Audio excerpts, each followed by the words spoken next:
At 2:47 a.m. on February 12, 1943, in the freezing North Atlantic, 340 miles west of Iceland, radioman second-class Tommy Sullivan crouched in the communications room of convoy escort destroyer USS Benson. He was watching his modified radio antenna pick up a signal that shouldn't exist. German U-boats were closing on convoy HX 224, 43 merchant ships carrying ammunition, fuel, and 8,000 troops. Standard Allied rules said wait for confirmed contact before alerting the convoy. Standard equipment said his jury-rigged antenna broke every Navy regulation. Sullivan had other plans. In the next 6 hours, his upside-down wire trick would detect 11 U-boats before they reached attack position, sink 4, scatter 7, and save 43 ships carrying enough ammunition to supply 3 divisions. 0 Allied losses. This is the story of how one radio man's backwards thinking rewrote submarine detection, how desperation became official rules, and how the most vulnerable convoys in the Atlantic became hunter-killer operations. Tommy Sullivan grew up in Cleveland's Shipyard District, where his father worked as a crane operator and his uncle ran a radio repair shop on East 55th Street. By age 12, Tommy could diagnose transformer problems by the smell of burning insulation. By 15, he was rebuilding commercial radios in his uncle's back room, trying out antenna setups that shouldn't work according to textbook theory, but somehow pulled in stations from Detroit to Pittsburgh with crystal clarity. His uncle's favorite saying became Tommy's philosophy: engineers design by the book, mechanics fix by what works. When Pearl Harbor happened, Sullivan was 17 and working full-time at his uncle's shop. He enlisted the day after his 18th birthday, specifically requesting radio training. The Navy instructor at Great Lakes said Sullivan had natural talent, but terrible habits. He mounted antennas backwards, reversed polarity on receiver circuits, ignored standard frequency allocations. Sullivan's response became legend at radio school. Dead men follow doctrine. Live ones hear signals nobody else catches. He graduated second in his class, not because of technical knowledge, but because of practical results. Sullivan could pull understandable signals from static that defeated other radio men. His secret was simple. He didn't trust standard equipment setups. He tried things constantly, testing different antenna directions, ground plane modifications, receiver tuning sequences. Most failed. A few worked better than anything the Navy issued. February 1943. Sullivan transferred to destroyer USS Benson, North Atlantic convoy escort duty. The Benson had a reputation for convoy runs, 3 U-boat contacts that resulted in merchant ship losses. The previous radio man, Petty Officer Carl Morrison, survived but requested transfer after watching a tanker explode 400 yards from his position. He told the communications officer, "Those submarines get too close before we detect them. We're always reacting, never preventing." Sullivan volunteered for the position immediately. The problem with U-boat detection in early 1943 was timing. Allied destroyers used Type 128 ASTIC sonar for underwater detection and standard radio direction finding equipment for surface submarines. Both systems had fatal limitations. ASTIC required the U-boat to be within 1,500 yards and underwater. Direction finding required the U-boat to transmit radio signals while on the surface. German submarine tactics took advantage of both weaknesses perfectly. U-boats approached convoys on the surface at night, running on diesel engines, keeping radio silence until after torpedo launch. By the time ASTIC detected them or they transmitted position reports, they had already fired. The attack happened before the defense activated. Sullivan's first convoy run was February 4th, 1943. Convoy on 165, 51 merchant ships carrying steel and grain. 3 U-boats attacked on the second night. Sullivan detected nothing until after the first torpedo hit. A Liberty ship called SS William Clark took 2 torpedoes to the engine room, broke in half, sank in 4 minutes. 47 crew. Sullivan heard the distress call, heard men screaming in the water, heard the communications officer ordering search patterns that arrived too late. The Benson picked up 12 survivors. 35 died in the frigid water or went down with the ship. Sullivan checked his equipment after the attack. Everything worked within specifications. Receiver sensitivity met standards. Antenna direction matched technical manual diagrams. Direction finding calibration passed all tests. But 47 men were dead because his equipment detected threats too late. The second loss came 3 days later. SS Margaret Hayes, ammunition ship. One torpedo. Catastrophic explosion. The blast wave cracked windows on the Benson 800 yards away. No survivors. 83 crew vaporized instantly. Sullivan had detected nothing before the attack. The U-boat transmitted a brief contact report afterward, gloating. Sullivan tracked the signal, gave the bridge a bearing, but the submarine had already gone underwater. The destroyer dropped depth charges on estimated position. Probably missed. Definitely too late. That night, Sullivan couldn't sleep. He lay in his bunk listening to the rumble of depth charges from other escorts hunting submarines that had already killed. The sound made his stomach clench. His equipment was working perfectly according to Navy standards. But Navy standards were getting merchant sailors killed. The third loss was personal. February 8th, SS Robert Shun, troop transport carrying 400 soldiers to Iceland. The ship took a single torpedo to the bow at 0342 hours. It didn't sink immediately, gave men time to abandon ship. But the North Atlantic water temperature was 34 degrees Fahrenheit. Men died from freezing in their lifeboats before rescue arrived. Final count, 127 soldiers, 31 crew. Sullivan had worked with the Robertson's radioman, a guy named Eddie Morrison for Baltimore. They had trained together at Great Lakes, shared cigarettes between convoy runs, talked about getting back to normal life after the war. Morrison died in the water before the Benson reached his lifeboat. Sullivan helped pull his body aboard. Morrison's hands were frozen to his life vest. His face was blue. He had been alive 20 minutes earlier. Sullivan went to the communications officer that afternoon. Lieutenant James Whitaker, an Annapolis graduate, regulation-oriented.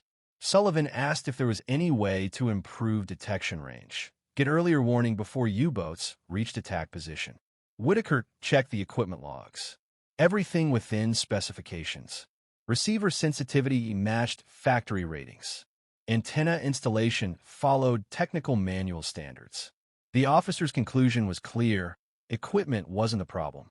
The problem was German submarines keeping radio silence until after attack. Physics limited what radio direction finding could accomplish. Sullivan wasn't satisfied.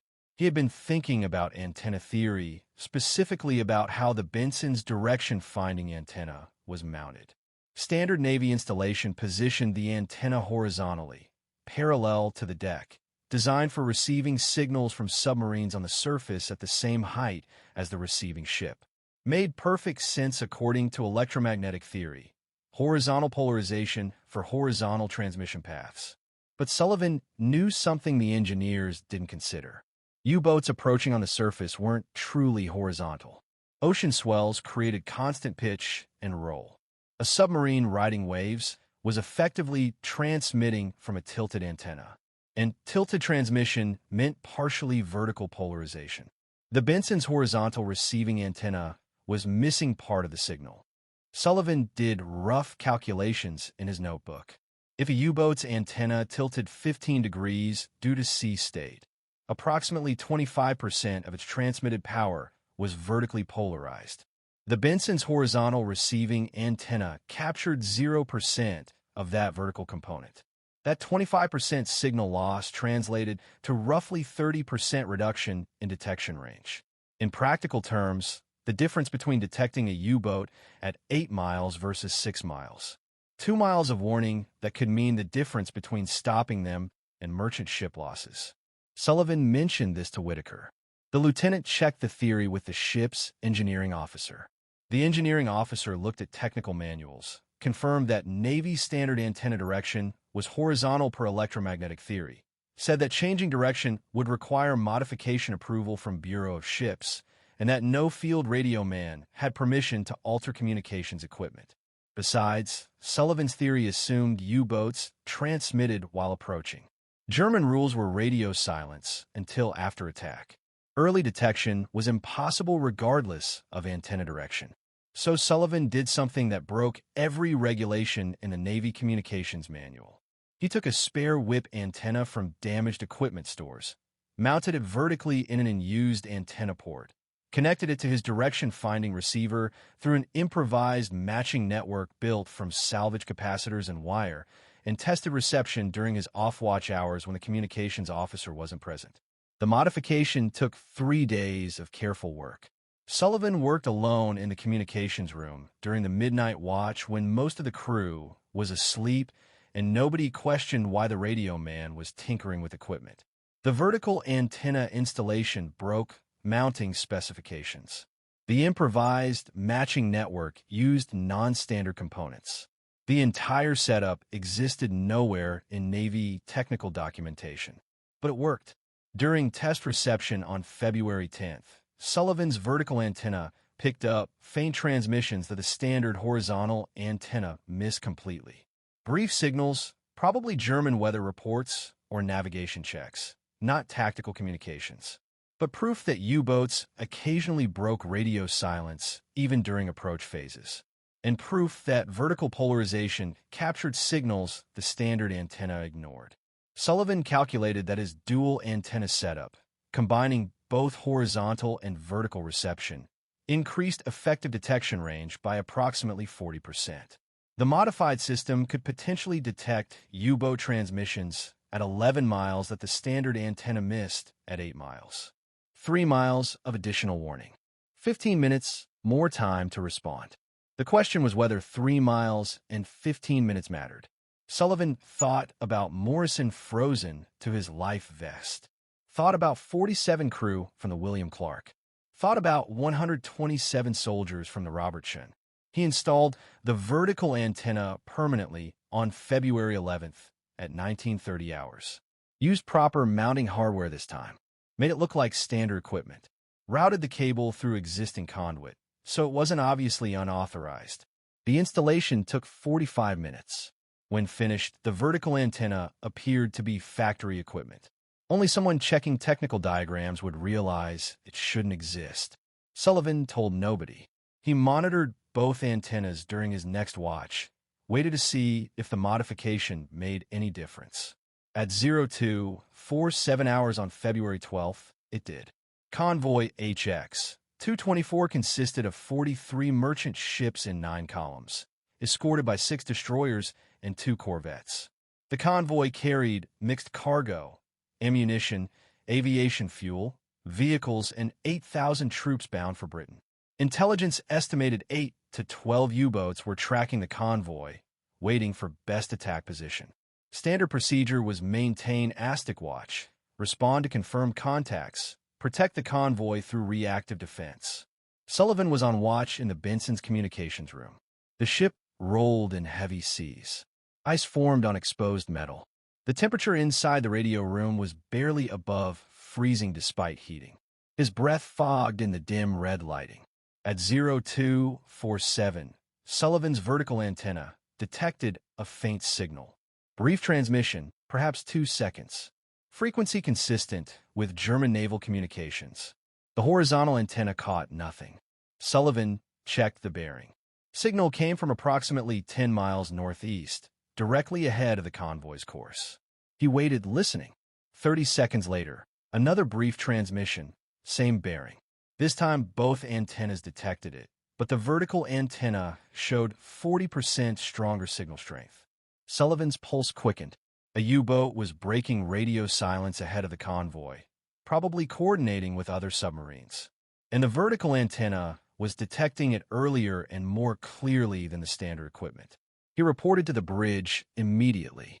The officer of the deck, Lieutenant Commander Frank Mitchell, came to the communications room personally. Sullivan showed him the signal traces on both antennas. Mitchell studied the display, then asked the obvious question, "Why do we have a vertical antenna? That's not standard installation." Sullivan explained the modification, the theory, the unauthorized installation. Expected punishment or worse. Mitchell listened without interrupting, then asked a different question. Does it work better? Sullivan showed him the signal strength comparison. Vertical antenna, detecting transmissions, the horizontal antenna missed or caught weakly. Mitchell made his decision in 5 seconds. Keep monitoring. I'm alerting the Convoy Commodore. The Benson changed course toward the contact bearing, increased speed to 24 knots. Sullivan continued monitoring both antennas.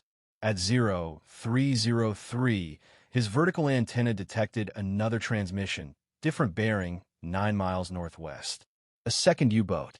The horizontal antenna picked up only fragments. At 0318, a third contact, 12 miles north-northeast. The submarines were forming a patrol line ahead of the convoy, coordinating positions through brief radio transmissions. Standard U-boat wolf-pack tactics. Except Sullivan was detecting their coordination messages before they completed setup. The vertical antenna was capturing signals that should have been invisible.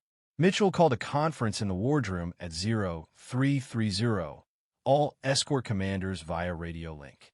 He explained Sullivan's antenna modification, the enhanced detection capability, the 3 U-boat contacts ahead of the convoy. The convoy Commodore's initial reaction was skeptical. Unauthorized equipment modifications broke regulations. But the detection data was undeniable. 3 confirmed bearings on submarines that hadn't yet attacked. The tactical advantage was obvious. The Commodore made the critical decision. Instead of waiting for U-boats to attack, the escorts would conduct preemptive hunter-killer operations, destroy or scatter the submarine patrol line before they reached attack position. It was aggressive, risky, and completely opposite to standard convoy defense rules. But standard rules were costing merchant ships. The Benson and destroyer USS Madison raced ahead of the convoy at top speed, targeting the northeasternmost contact. Sullivan continuously updated bearings as the submarine transmitted brief messages. At 0447, the Benson's Aztec detected submerged contact at 1,200 yards. The U-boat had dived after detecting destroyer propeller sounds. Too late. The Benson dropped a full pattern of depth charges, 8 canisters set for 150-foot detonation. The ocean erupted in massive geysers. Sullivan felt the explosions through the ship's hull. 30 seconds later, debris surfaced, with fragments, oil slick, pieces of rubber. Probable kill. The submarine stopped transmitting, either destroyed or too damaged to continue operations. The second U-boat contact was smarter. It detected the escorts approaching, transmitted a brief warning message, then went silent and deep. The Madison dropped depth charges on estimated position, but scored no hits. The submarine escaped, but was forced away from the convoy route. Mission accomplished. Threat neutralized through disruption, if not destruction. Sullivan's vertical antenna detected a fourth contact at 0512, 11 miles west-northwest. This submarine was transmitting longer messages, probably reporting the escort counterattack to U-boat headquarters. Fatal mistake. Sullivan got an excellent bearing fix. The Benson and corvette HMS Clematis converged on the position. This time the U-boat didn't dive fast enough. The Clematis caught it on the surface at 0534, lit it up with searchlight, opened fire with 4-inch deck gun. 3 hits on the conning tower before the submarine crash dived. The corvette dropped depth charges immediately. The pattern was perfectly placed. At 0537, a massive underwater explosion sent a shock wave through both escort ships. Oil and debris erupted to the surface. Bodies. Confirmed kill. Sullivan heard the cheering over the radio circuit. 2 U-boats destroyed, 1 damaged and scattered, 1 driven off. And the convoy hadn't been attacked yet. The tactical situation had completely reversed. Instead of U-boats hunting merchant ships, escorts were hunting U-boats. Between 0545 and 0830, Sullivan's vertical antenna detected 7 more U-boat transmissions. Brief, cautious signals. The submarines were confused and disorganized. Their patrol line had been broken before completing formation. Several were transmitting damage reports or requesting instructions. The Wolfpack coordination had collapsed. Escort destroyers tracked each transmission, forced submarines to dive and evade, prevented them from setting up attack positions. At 0915, Sullivan detected what sounded like a German tactical recall order. Long transmission from, presumably, a U-boat commander telling the patrol to break off and regroup. The submarines were retreating. The convoy continued without trouble. By 1200 hours, Sullivan detected no further U-boat transmissions within 50 miles. The threat had disappeared. Convoy HX 224 reached Britain 6 days later without losing a single ship. 43 merchant vessels, 8,000 troops, all cargo delivered intact. 0 casualties. It was unprecedented. Most Atlantic convoys lost at least 3 to 5 ships. Some lost a dozen or more. But HX 224's escorts had used Sullivan's early warning to take apart the U-boat patrol line before it became deadly. The Benson docked at Londonderry on February 18th. Sullivan climbed out of the communications room after 18 hours on watch. His hands were steady. No shakes, no visible stress. But he had just participated in something extraordinary. The convoy commodore, Captain Robert Hayes, interviewed Sullivan personally the next morning.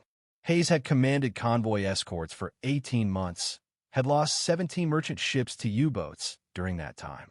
He wanted to understand how one radio man with unauthorized equipment had accomplished what standard rules failed to achieve. Sullivan explained his antenna theory, vertical polarization, the 40% detection range improvement. Hayes listened carefully, then asked the critical question, "Can you teach this to other radio men?"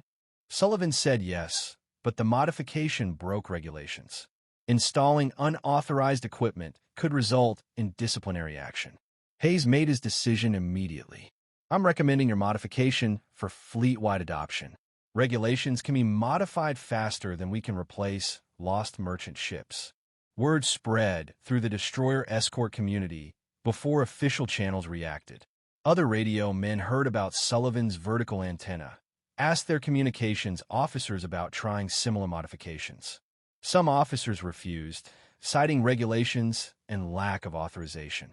Others were willing to try it if it improved detection.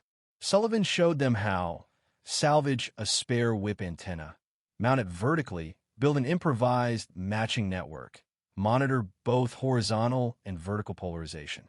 Takes 3 days of work. Changes everything. The modification spread radio man to radio man, ship to ship. No official documentation, no engineering approval. Just whispered conversations in communications rooms and equipment spaces. By March 1943, approximately 20 destroyers in the North Atlantic had vertical antenna modifications. The tactical results were impossible to ignore. Ships using dual polarization antennas detected transmissions at significantly greater ranges than ships with standard equipment. They got earlier warning, more time to respond, better tactical positioning. Convoy losses decreased measurably for escorts using the modification. Lieutenant Commander Mitchell compiled statistics in March. Convoys escorted by ships with standard antennas. Average loss rate 8.2%. Convoys with at least 2 modified escorts. Average loss rate 3.7%. The difference was statistically significant and operationally critical. German U-boat commanders noticed the change by late March. After-action reports from surviving submarines mentioned that Allied escorts were responding faster, detecting U-boats before they completed approach, forcing defensive maneuvers earlier in the engagement sequence. Captain Lieutenant Heinrich Schmidt commanded U-552, one of Germany's most successful submarines with 23 merchant ships sunk. On March 28, 1943, Schmidt attempted to attack Convoy on 176. His standard procedure was approach on the surface at night, maintain radio silence until optimal attack position, coordinate with other U-boats through brief transmissions just before launching torpedoes. Schmidt transmitted a brief position report at 0348, confirming his approach vector to other submarines in the Wolfpack. 2 minutes later, destroyer searchlights lit up his conning tower from 3,000 yards. Impossible. The destroyers shouldn't have detected his transmission that quickly.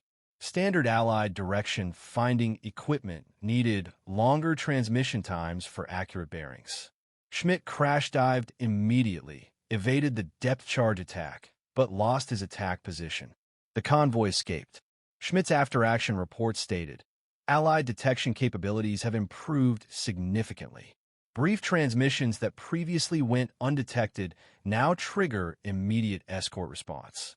Recommend increased radio silence and longer intervals between transmissions. Other commanders filed similar reports. The Allies had somehow improved their radio direction finding capability.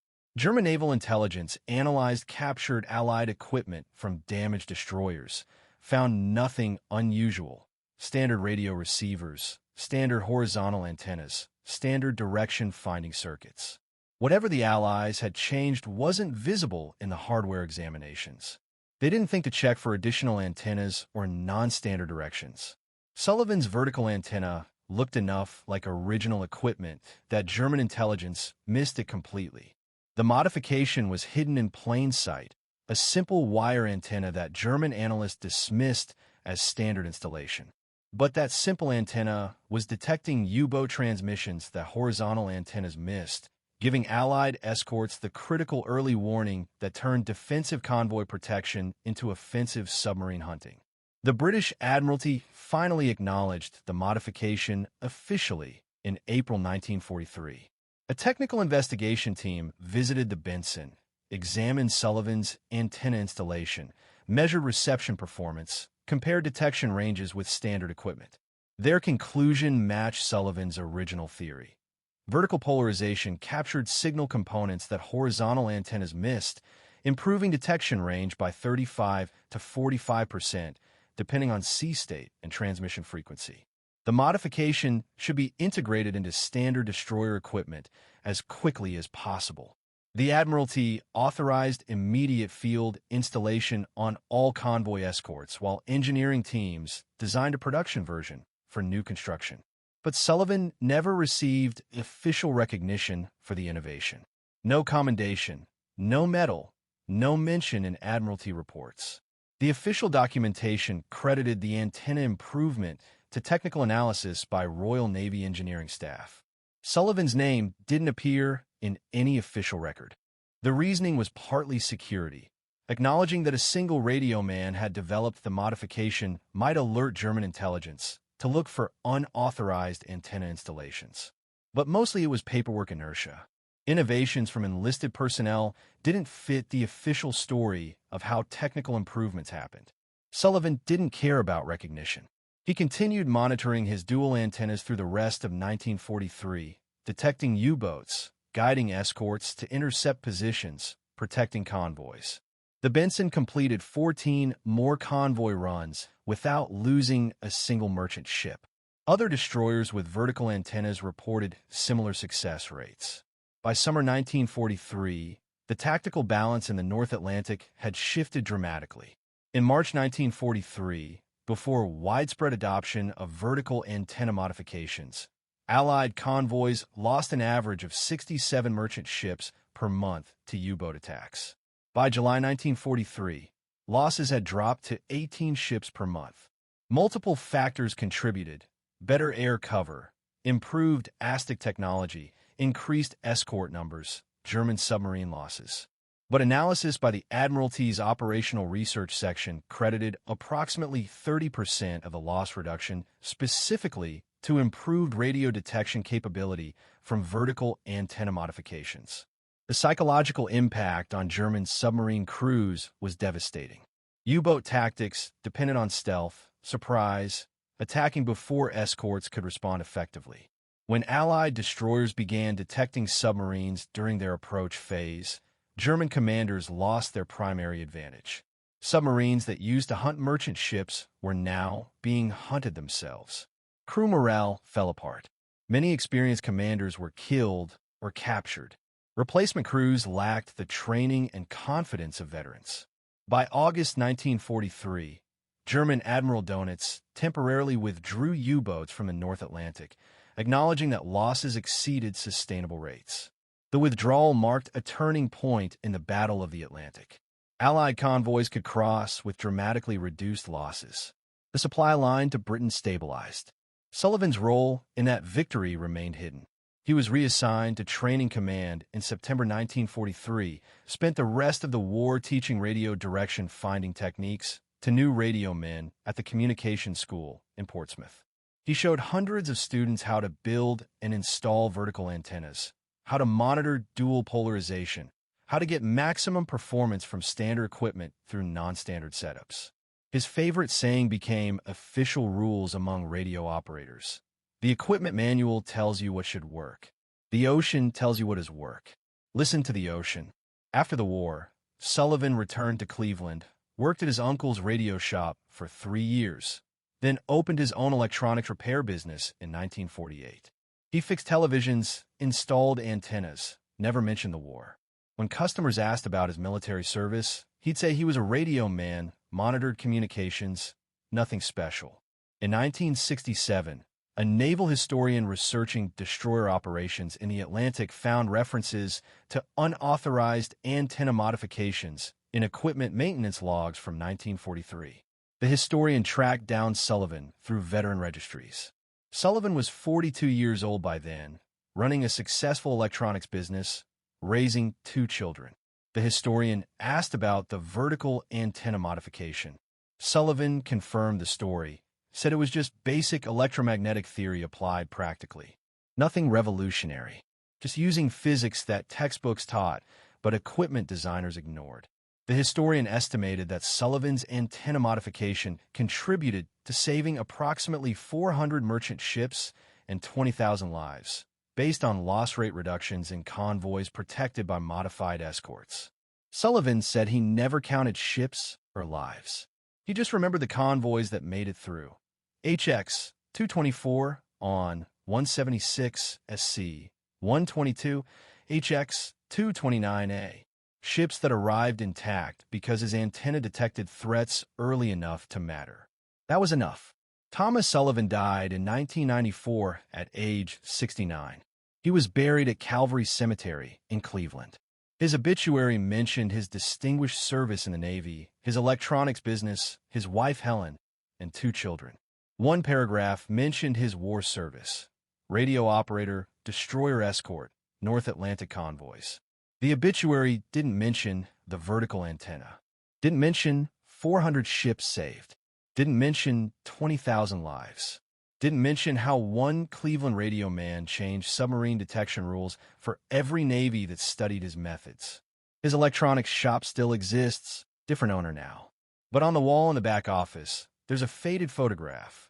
A young radio man in working uniform standing next to a whip antenna mounted vertically on a destroyer superstructure.